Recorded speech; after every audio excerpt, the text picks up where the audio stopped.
Ambassador David Mitchell straightened his formal jacket as he entered the Galactic Council chambers on Valoria Prime.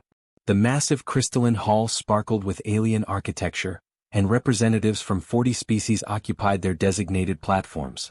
David had made this journey 12 times before, always returning home with signed treaties and peaceful agreements.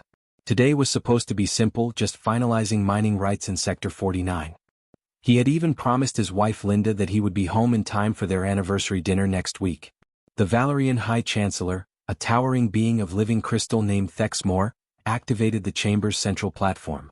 David stepped forward, his footsteps echoing in the vast space. He had rehearsed his presentation a dozen times on the journey here. The mining rights were straightforward, the paperwork was perfect, and the worlds in question had been thoroughly surveyed. Empty planets, no native life, no competing claims. This should take an hour at most.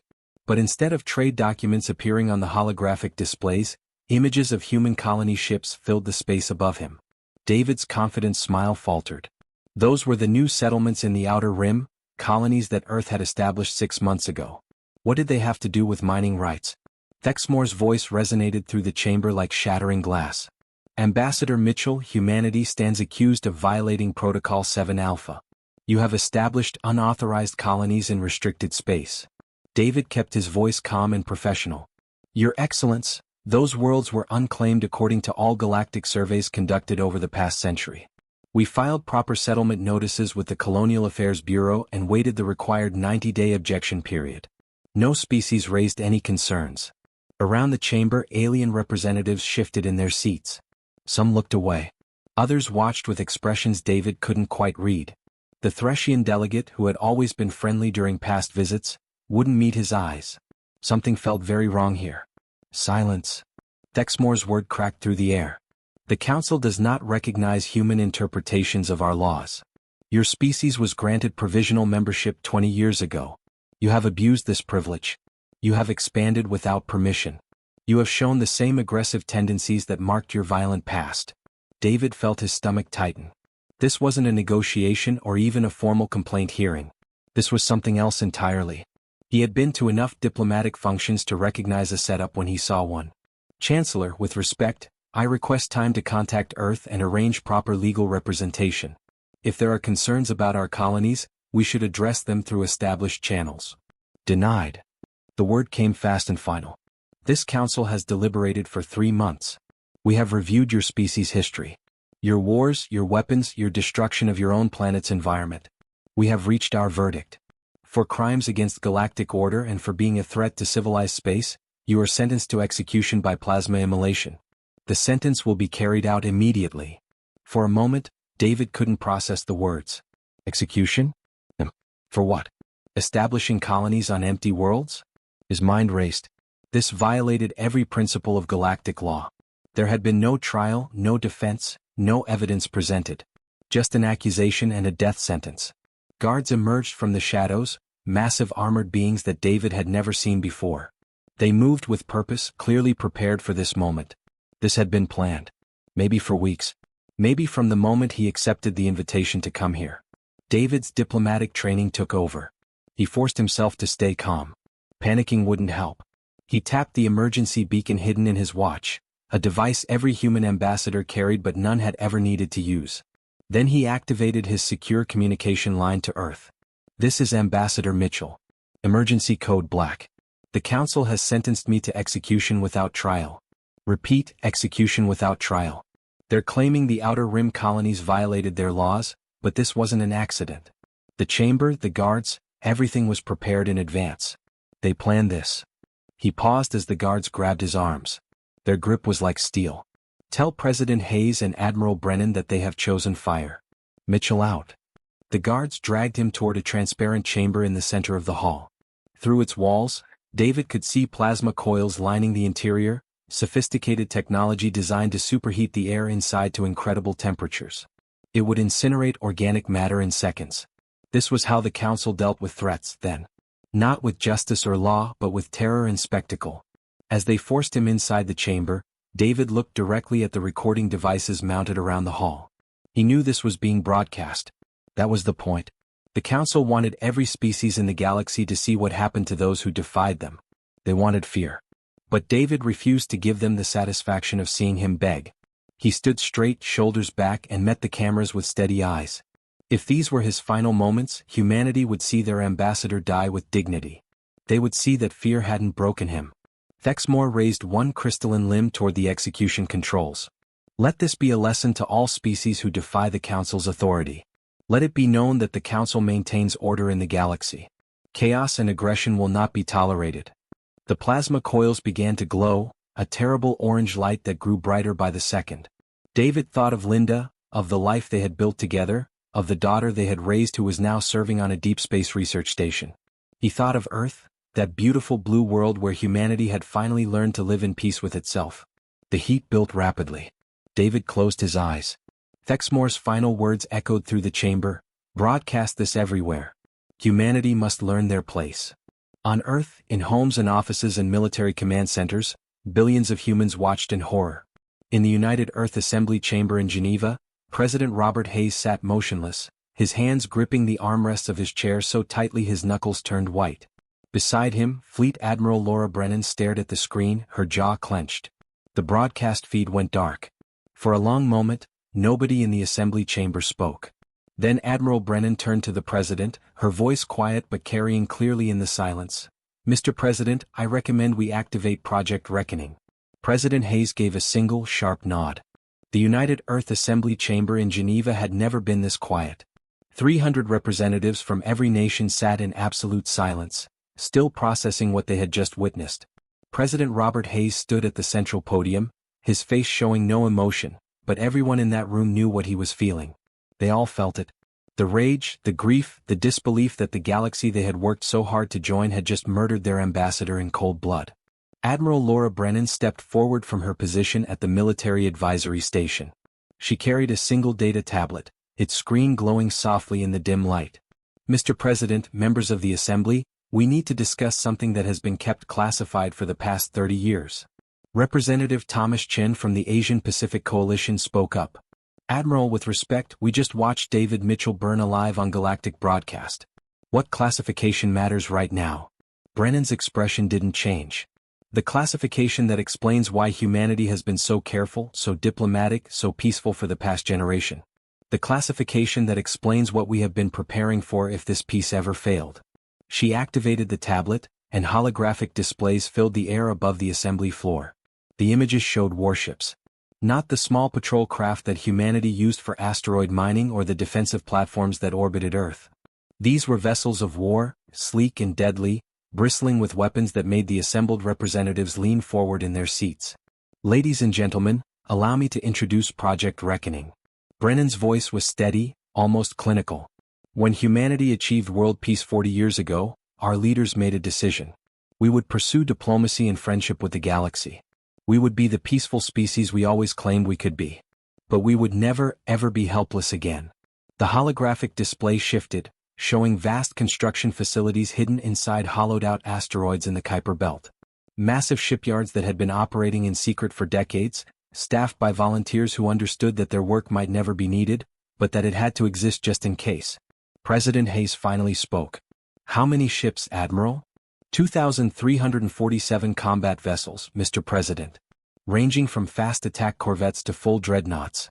Every single one equipped with weapons systems that the Galactic Council banned 2 centuries ago because they considered them too brutal for civilized warfare. A representative from the European Federation stood up, her voice shaking. "You built an entire war fleet in secret? For 30 years? The resources, the cost, how did we not know?" Brennan turned to face her. "Because the people who built them understood what was at stake. Every engineer, every construction worker, every military planner involved believed that peace only works when you are strong enough that no one dares to break it. They were right. We pursued peace with everything we had. We sent our best diplomats. We followed every rule. We tried so hard to be the good neighbors the galaxy wanted us to be." She paused, her voice hardening. "And they burned David Mitchell alive for it." The displays changed again, showing training facilities on remote moons and isolated space stations. Soldiers running combat drills. Pilots flying attack patterns. Tactical officers studying battle scenarios that the rest of humanity thought were ancient history. "We have 60,000 trained combat personnel," Brennan continued. "Not police officers or peacekeepers. Soldiers. Real soldiers who study war the way our ancestors did, because someone needed to remember how to fight if the galaxy ever showed us its true face. A representative from the African Union spoke up. What kind of weapons are we talking about, Admiral? The Council banned fusion torpedoes, gravity manipulators, anything that could crack a planet's surface. All of which we have, Brennan replied flatly. Along with kinetic bombardment systems, electromagnetic pulse weapons that can shut down entire star systems, and stealth technology that makes our ships invisible to Council sensors. We also have something the Council has never seen before because humanity invented it after we stopped fighting each other. Precision targeting systems that can hit a single building from orbit without touching anything around it. The Council fights with overwhelming force. We learn to fight with surgical precision. President Hayes looked around the chamber at the shocked faces of the assembly. I know what you are all thinking. That we lied to you. That we betrayed the principles of the peaceful Earth we built together. But understand this. We never wanted to use any of this. We prayed we would never need it. We hoped that by being peaceful, by being reasonable, by following their rules, the galaxy would accept us as equals. He pulled up the last message David had sent, the ambassador's calm voice filling the chamber one more time. Tell President Hayes that they have chosen fire. Hayes continued, his voice rough with emotion. David Mitchell was the best of us. A man who believed in diplomacy, in finding common ground, in building bridges between species. They killed him to send a message. To remind us that they see us as primitives, as violent children who need to be controlled or destroyed. They wanted to make an example of him, to terrify us into submission. The president straightened, and suddenly his voice wasn't sad anymore. It was cold as the vacuum of space. I say we send them a message in return. I say we show them exactly why humanity spent 10,000 years fighting each other. Not because we are primitive but because we are very, very good at it. Admiral Brennan pulled up tactical displays showing the locations of Council worlds, military stations and communication hubs.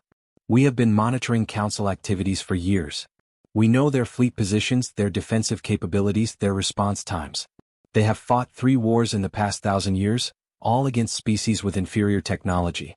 They have forgotten what real war looks like. A representative from South America stood up. Are we really talking about going to war with the entire Galactic Council? 40 species against humanity alone. Not alone, Brennan corrected. Our intelligence suggests that at least a dozen species in the Council are there because they have no choice. The Threshians, the Kralathi, the Ven Collective, all of them were conquered or threatened into joining. They stay because they are afraid. But if someone stood up to the Council, if someone showed that the Valorians and their allies could be challenged, how many of those species would join us? President Hayes looked around the chamber one more time. I am calling for a vote. Do we activate Project Reckoning? Do we show the galaxy that humanity will not accept the murder of our people? That we will not bow to tyrants who hide behind words like civilization while they burn ambassadors alive? The vote was unanimous. Every single representative from every nation on Earth voted yes. Admiral Brennan allowed herself the smallest smile. I will begin fleet mobilization immediately. Within 72 hours we will be ready to strike. As the assembly began to disperse, President Hayes stopped the Admiral. Laura, send a message to the Galactic Council. I want it broadcast on every frequency they use. What should it say, Mr. President? Hayes thought for a moment then replied. Keep it simple. Use David's own words from his last transmission. Just 5 words, they have chosen fire. Across the solar system, hidden asteroid bases opened their docking bays. Warships that had waited in darkness for 30 years powered up their engines. Soldiers who had trained for a war they hoped would never come check their weapons one final time. Humanity was done being peaceful. The Galactic Council had burned their ambassador. Now they would learn what fire truly meant. The Valerian defense fleet around their homeworld of Valoria Prime had maintained the same patrol pattern for 200 years. Why would they change it? No one had dared to attack a Council world in centuries. The 18 cruisers moved in their predictable routes, their crews relaxed and confident. Most of them were running skeleton shifts. After all, what threat could possibly reach the heart of Council space? They never saw the human ships coming. Commander Jake Reynolds stood on the bridge of the Earth warship Defiance, watching his tactical display with cold focus. Around Valoria Prime, 11 other human strike groups were moving into position simultaneously. Stealth systems kept them invisible to Council sensors. The technology had been tested 1,000 times in simulations, but this was the first time humanity would use it in actual combat. All strike groups report ready, Commander, his tactical officer reported. Lieutenant Amy Foster had trained for this moment her entire career, never really believing it would happen. Now her hands moved across her console with practiced precision. Targets locked. Awaiting your order. Reynolds thought about Ambassador Mitchell. He had met the man once at a reception in Geneva. David had talked about his hopes for humanity's place in the galaxy, about building friendships that would last generations. He had been so optimistic, so certain that peaceful diplomacy would work. Fire, Reynolds said quietly. Across 12 Council worlds, human weapons struck simultaneously. But these were not the brutal planet-killing weapons the Council feared. Humanity had spent 30 years learning precision. The strikes hit communication arrays with pinpoint accuracy, reducing the massive towers to molten slag. Government centers found their main data cores erased by electromagnetic pulses. Propaganda broadcasting stations went dark as kinetic rounds punched through their power generators. On Valoria Prime, the defense fleet finally detected the human ships as they dropped their stealth systems. Alarms blared across Council vessels. Captains who had been sleeping rushed to their bridges. But by the time they understood what was happening, half their communication network was already gone. A Valerian cruiser fired on the Defiance, its plasma cannons unleashing bolts of superheated energy. Reynolds barely glanced at the display. Evasive pattern Delta. Return fire, disable their weapons only. The Defiance moved like nothing the Valorians had ever seen. Human ships had been designed by people who remembered dogfights, who understood that space combat required speed and maneuverability, not just heavy armor. The plasma bolts sailed past harmlessly while human kinetic rounds shredded the Valerian cruiser's weapon arrays, leaving the ship intact but helpless. Sir, receiving multiple distress calls from the Council fleet, Foster reported. They're requesting reinforcements from the inner worlds. Good, Reynolds replied. Let them call. Their reinforcements will arrive just in time to see what we really came here to do. The Defiance and 3 escort frigates broke away from the fleet engagement and dove toward Valoria Prime's surface. Point defense systems on the planet opened fire, filling the space around them with defensive munitions. But the human ships weaved through the defensive fire like they were dancing, their pilots pulling maneuvers that would have torn apart Council vessels. Approaching target zone, the helmsman announced. 30 seconds to insertion point. Reynolds pulled up the visual feed of their target. The Council's Grand Execution Chamber, the same place where they had burned David Mitchell alive just 3 days ago. Intelligence had confirmed that the chamber was specially designed, its plasma coils calibrated specifically for human physiology. This had not been a sudden decision. The Council had built that chamber months ago, maybe longer. They had planned David's murder from the beginning. Launch the infiltration team, Reynolds ordered. A small assault shuttle dropped from the Defiance's belly, plunging through the atmosphere at speeds that made the hull glow red-hot. Inside, Lieutenant Kyle Preston and his 8-person strike team checked their weapons one final time. They were not there to kill anyone. They had a different mission. The shuttle punched through the ornate crystal roof of the execution chamber and slammed down in the center of the room. Valerian guards rushed forward, their energy weapons raised. Kyle's team emerged with non-lethal stun rounds, dropping the guards before they could fire a shot. The entire operation took 90 seconds. Chamber secured, Kyle reported. Beginning data extraction. His team's technical specialist, Corporal Lisa Chin, connected a human data core to the chamber's main computer system. Her fingers flew across her portable console as she downloaded everything. Construction records, authorization codes, communication logs, all of it. Got it? The chamber was commissioned 8 months ago. Authorization came directly from High Chancellor Thexmore. All specifications designed for human biology. This was premeditated. Perfect, Kyle said. Now for the broadcast. Back aboard the Defiance, Reynolds received confirmation that the data had been secured. He nodded to Foster. Send it everywhere. Every frequency, every planet, every species in Council space. I want everyone to see this. The broadcast went out across the galaxy. Not propaganda or threats, just facts. Construction records showing the execution chamber had been built specifically to kill humans. Communications between Council leaders discussing how to manufacture charges against Ambassador Mitchell. Internal memos debating which human to target, settling on David because he was well-liked and his death would have maximum impact. The evidence was undeniable. The Galactic Council had not made a mistake or overreacted to a perceived threat. They had deliberately murdered a human ambassador to send a message. They had planned it for months. On a dozen worlds, species that had believed the Council's version of events began to question everything. On Thresh 9, a mining world where the local population had been conquered and incorporated into the Council generations ago, workers watched the broadcast in their communal halls. The Threshian overseer tried to shut down the feed, but it was too late. The truth was out. "They lied to us," one Threshian miner said quietly. "They said humans were aggressive, that they violated the law, that the execution was justice. But this shows it was murder. Just murder." Similar conversations were happening across Council space. The carefully constructed image of the Council as wise and just protectors of galactic order began to crack. If they had lied about this, what else had they lied about? Back in orbit around Valoria Prime, the Council's reinforcement fleet finally arrived. 25 heavy cruisers dropped out of faster-than-light travel, weapons armed and ready. But the human strike groups were already withdrawing, their mission complete. They had not come to conquer or destroy. They had come to expose the truth. Commander Reynolds watched the reinforcements scrambling to form battle lines. "All ships, prepare to jump. Set course for Target Group 2. "Target Group 2, sir?" Foster asked. "We're hitting another world?" 11 more simultaneously, just like we did here, Reynolds confirmed. "Council communication centers, government archives, propaganda networks. We are going to pull down every lie they have told for 1,000 years.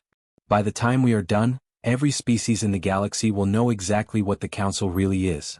The Defiance and its battle group activated their faster-than-light drives and vanished, leaving the Valerian reinforcements scrambling in confusion. Across Council space, human strike groups were repeating the same pattern. Precise attacks on infrastructure, no civilian casualties, maximum exposure of Council corruption and lies. In the Council chambers on Valoria Prime, High Chancellor Thexmore watched reports flooding in from a dozen worlds. Human ships appearing from nowhere, striking with impossible precision, broadcasting evidence of Council crimes, then vanishing before reinforcements could arrive. His crystalline form seemed to dim slightly as he realized the magnitude of what was happening. "They are not trying to conquer us," his military advisor said quietly. "They are trying to destroy our authority. They are showing every species in Council space that we are not the wise protectors we claim to be. They are turning our own people against us." Thexmore stared at the tactical display showing human ships striking across Council territory like ghosts. "We burned one human ambassador. How many ships do they have?" "Our intelligence failed us completely, Chancellor. We thought they had a small defensive fleet. Instead, they have been building a war machine in secret for decades. And they are using it with a level of precision and tactical sophistication we did not think they possessed." For the first time in his long life, Thexmore felt something he had never experienced before. Fear. Not fear of defeat in battle, but fear that humanity had already won a different kind of war entirely. The war for truth. The mining colony on Thresh 9 had been under Valerian control for 3 generations. The native Threshians worked 18-hour shifts extracting rare minerals from the planet's crust while Valerian overseers lived in comfortable compounds above ground. It was not slavery, the Council claimed. It was integration. It was civilization. The Threshians had learned not to complain. When the human warships arrived in orbit, everyone expected a massacre. Captain Jennifer Hayes commanded the Earth vessel Righteous Fury, leading a strike group of 6 ships. Their mission parameters were clear: disable the Valerian military garrison and secure the mining facilities. Intelligence suggested the Valorians had been stockpiling weapons in the civilian sectors, using the Threshian workers as human shields. It was a tactic the Council had used before, knowing that most species would not risk civilian casualties. "Ma'am, we have visual confirmation," her tactical officer reported. "Valerian troops are positioned inside the worker dormitories. Approximately 200 Valerian soldiers mixed in with 3,000 Threshian civilians." Jennifer studied the tactical display, her jaw tight. The Valorians were smart. They knew humans had access to precision weapons, so they had embedded themselves so deeply into the civilian population that any strike would inevitably kill innocent people. It was a perfect defense against an enemy who cared about collateral damage. "Launch the ground assault teams," Jennifer ordered. "We're doing this the hard way." In the transport bay, Lieutenant Ryan Cooper and his Marine company prepared for deployment. 40 soldiers checking their armor, their non-lethal stun weapons, their medical kits. Every Marine in that bay knew what they were about to do was dangerous, possibly suicidal. But the alternative was bombing the dormitories from orbit and killing thousands of innocents. "Listen up," Ryan addressed his troops as their transport shuttle powered up. The Valorians think we will not risk our lives to save alien civilians. They think we are like the Council, that we value our own lives more than we value doing what is right. Today we show them they are wrong. Today we show them what humanity really means. The shuttles screamed down through the atmosphere, taking fire from Valorian ground defenses the entire way. One shuttle took a direct hit and went down, its Marines parachuting out and regrouping on the ground. They did not retreat. They pressed forward. Ryan's team hit the dormitory complex hard and fast. Threshian workers screamed and scattered as human Marines poured through the corridors. But instead of firing wildly, the humans moved with practiced precision. They called out and translated Threshian, telling civilians to get down, to stay low, to find cover. A Valorian soldier emerged from a worker's quarters, holding a young Threshian child in front of him as a shield. His weapon was pressed against the child's head. "Stay back or I will kill it." Ryan did not hesitate. His marksman, Corporal Daniel Brooks, was already lined up. One shot, perfectly placed, hit the Valorian's weapon arm. The soldier dropped the child with a crystalline scream of pain. Ryan was there in an instant, scooping up the terrified Threshian youngling and passing it to a medic. "Get the civilians out," Ryan ordered. "All of them. I want every single Threshian out of this building before we finish securing it." It took 3 hours. 3 hours of room-by-room fighting, of human Marines risking their lives to extract workers before engaging the Valorian soldiers. 3 hours of humans taking wounds that could have been avoided if they had just bombed the building from orbit. But when the smoke cleared, every single Threshian civilian was alive and safe. The Valorian soldiers who surrendered found themselves treated with something they had never expected: proper medical care. Human medics treated Valorian wounds with the same attention they gave their own injured. Prisoners received food, water, and were held in conditions that met galactic standards for prisoner treatment. Valorian Captain Thexrin sat in the makeshift detention facility, her crystalline arm freshly bandaged by a human medic. She watched in confusion as human soldiers shared their rations with Threshian workers, as human engineers began repairing damage to the civilian quarters, as human doctors treated injured Valorians with the same care they showed their own wounded.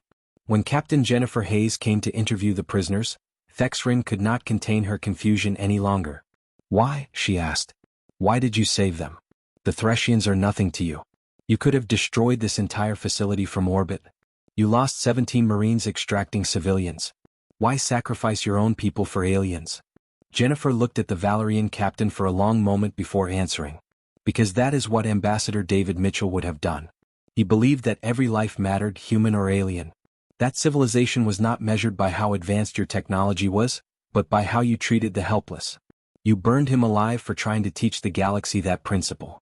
We are not going to abandon it just because you killed him." The exchange was recorded by the observation systems and, like everything else in this war, it was broadcast across the galaxy. Species that had been told humans were barbaric warmongers watched in amazement as human soldiers risked their lives to save enemy civilians. They saw wounded Valorian prisoners receiving treatment. They saw human engineers helping rebuild Threshian homes damaged in the fighting. On the Council world of Krex 7, a mother from the Ven Collective watched the broadcasts with her children. The Ven had been part of the Council for 400 years, ever since the Valorians had threatened to destroy their homeworld if they did not join. She had raised her children to believe the Council protected them, that the Council was necessary for peace. Now she watched human Marines carrying Threshian younglings to safety while under fire. She watched human medics treating enemy wounded. She watched humans doing things the Council had never done in 4 centuries of rule. "Mother," her eldest child asked quietly, "why do the humans help people who are not their own? The Council always says each species must look after itself." The mother had no answer. The Council had taught them that survival meant being strong, being feared, being willing to sacrifice others to protect your own. But here were the humans, supposedly the most violent species in the galaxy, showing a different path entirely. On station after station, world after world, similar conversations were happening. The Council's propaganda machine had spent weeks trying to justify Ambassador Mitchell's execution, painting humans as dangerous primitives who needed to be controlled. But now those same species were watching humans fight with one hand and extend mercy with the other.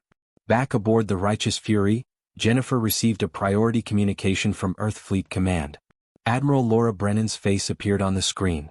"Captain Hayes, your actions on Thresh 9 have been observed by half the galaxy. Good work." "We lost 17 Marines, Admiral," Jennifer replied quietly. "They died protecting alien civilians. I hope it was worth it."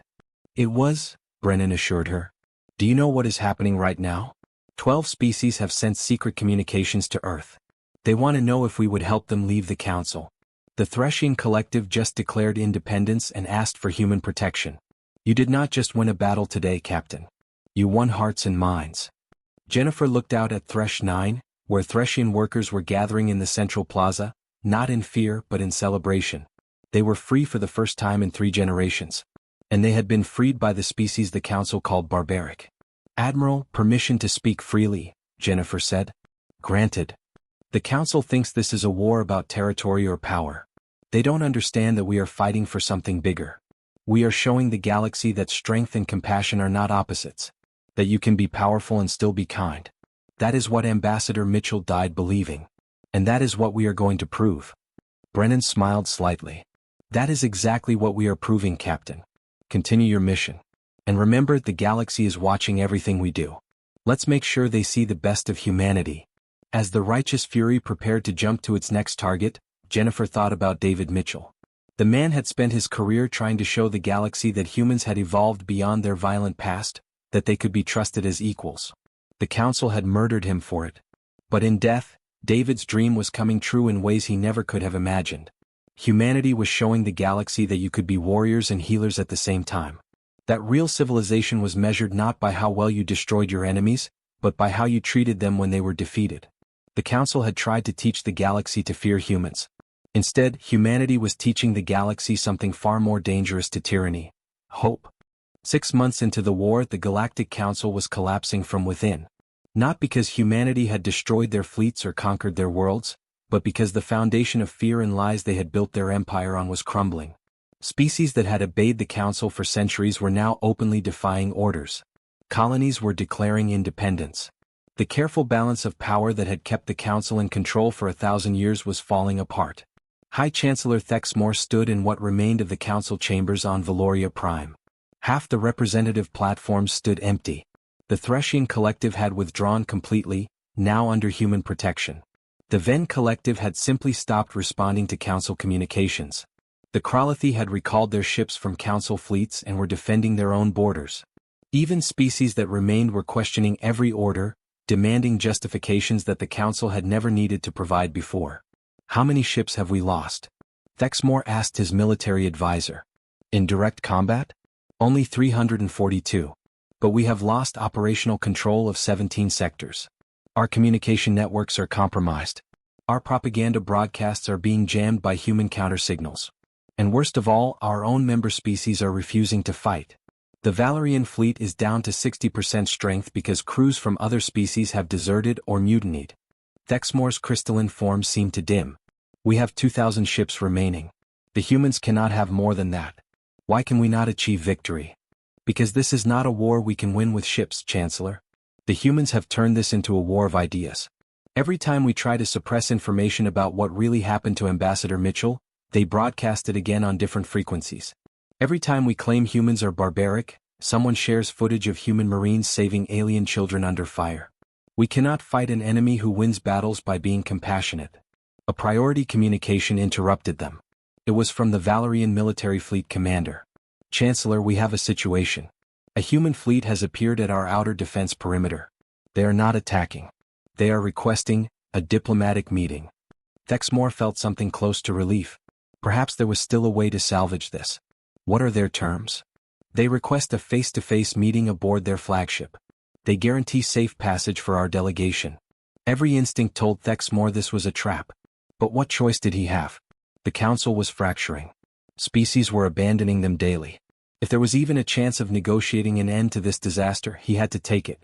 3 hours later, a Valerian diplomatic shuttle approached the Earth flagship Determination.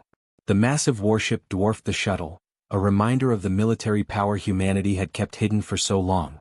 As the shuttle docked, Thexmore and his 3-person delegation prepared themselves for whatever the humans had planned. They were escorted through corridors lined with human marines standing at attention. Not threatening but present. A reminder that this meeting was happening on humanity's terms. Finally, they entered a conference room where Admiral Laura Brennan waited with her staff. Brennan did not stand or offer any gesture of welcome. She simply gestured to the chairs across from her. High Chancellor. Thank you for coming. Please sit. Thexmore settled into the specially designed chair, uncomfortable in the human environment. Admiral Brennan. You requested this meeting. We are here to discuss terms of ceasefire. Not ceasefire, Brennan corrected coldly. Surrender. Your surrender.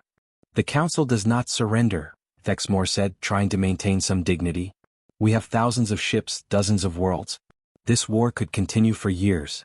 Brennan pulled up a holographic display showing the current state of Council territory. Over half of it was marked in red, indicating regions where Council authority had collapsed. Could it? Because from where I sit you have already lost. Not to us but to your own member species. They have seen what you really are.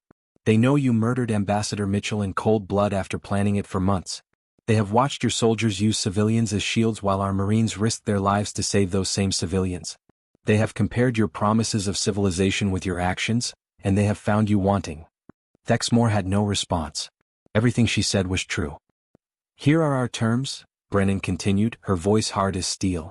First, the Council formally declares that the execution of Ambassador David Mitchell was premeditated murder, not justice. You will issue a public apology to humanity and to every species in the galaxy for this crime. Second, the current Council leadership, including yourself, will step down immediately.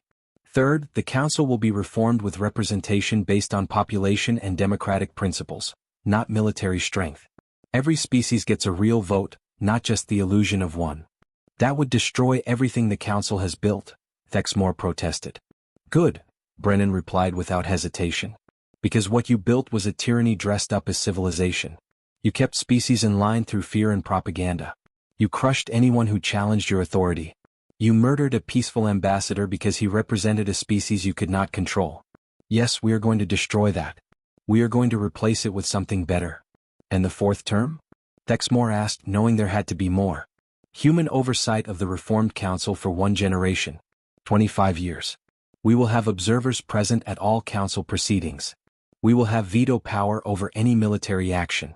We will ensure that the new Council actually serves the species it represents instead of ruling over them. After 25 years, if the Council has proven it can function fairly, we will step back.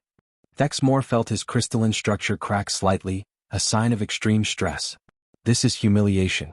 You are asking us to submit to human authority. To accept that you are our superiors. Admiral Brennan leaned forward, and for the first time real anger showed in her eyes.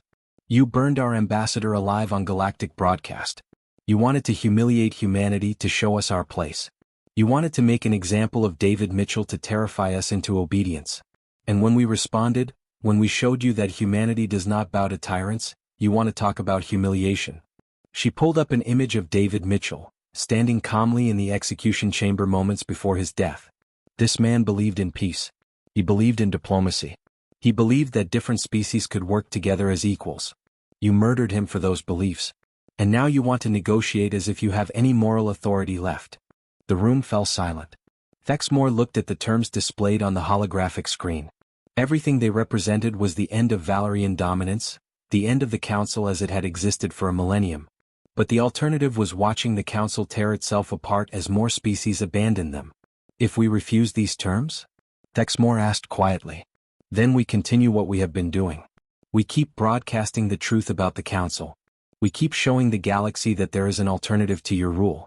And we keep accepting species who want to leave the Council under our protection. In 6 months, you have lost nearly 40% of your territory without us conquering a single world. How much will you lose in another 6 months? A year? Eventually, you will be left with just the Valerian worlds, isolated and abandoned by everyone you claim to protect. Thexmore knew she was right. The war was already lost, not on the battlefield, but in the hearts and minds of the species the Council had ruled for so long. Humanity had not defeated them with superior weapons. They had defeated them by being what the Council had always claimed to be but never was, truly civilized. I need time to consult with the remaining Council leadership, Thexmore said. You have 48 hours, Brennan replied. After that, we assume you have chosen to let the Council collapse on its own, and we will proceed accordingly. The Valerian delegation returned to their shuttle in silence. As they departed, Thexmore looked back at the human flagship and realized something that chilled him to his core. The humans were not angry anymore. They were not seeking revenge. They were simply determined to build something better from the ruins of what the Council had been. That was more terrifying than any weapon. 47 hours later, Thexmore returned with his answer. The treaty was signed aboard the Determination in a simple ceremony broadcast across the galaxy.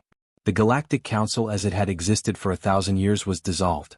The member species would reconvene in 6 months to form a new governing body, this time with human observers ensuring fairness and equality. As Thexmore affixed his signature to the treaty, he looked at Admiral Brennan. "You have won, Admiral. I hope you understand the responsibility you have taken on." Brennan met his gaze steadily. "We understand it perfectly. Ambassador Mitchell spent his life trying to teach the galaxy that every voice deserves to be heard, that every species deserves respect and dignity. You killed him for it. Now we will spend the next generation making sure his dream becomes reality. Not because we want to rule the galaxy, but because someone needs to prove that David Mitchell was right." The broadcast ended. Across human space, people watched in silence as the treaty signing concluded.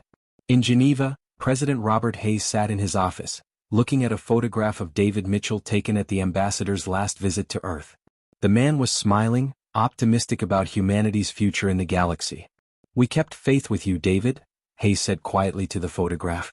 "We showed them that strength and compassion are not weaknesses. That humanity can be warriors when we must, but that we never forget what we are really fighting for. Rest easy, old friend. Your dream is just beginning." In orbit around Earth, the warships of Project Reckoning began standing down from combat status. They would remain ready, always, because humanity had learned that peace only endures when good people are strong enough to defend it. But for now the war was over. The galaxy would never be the same. And that was exactly what humanity intended.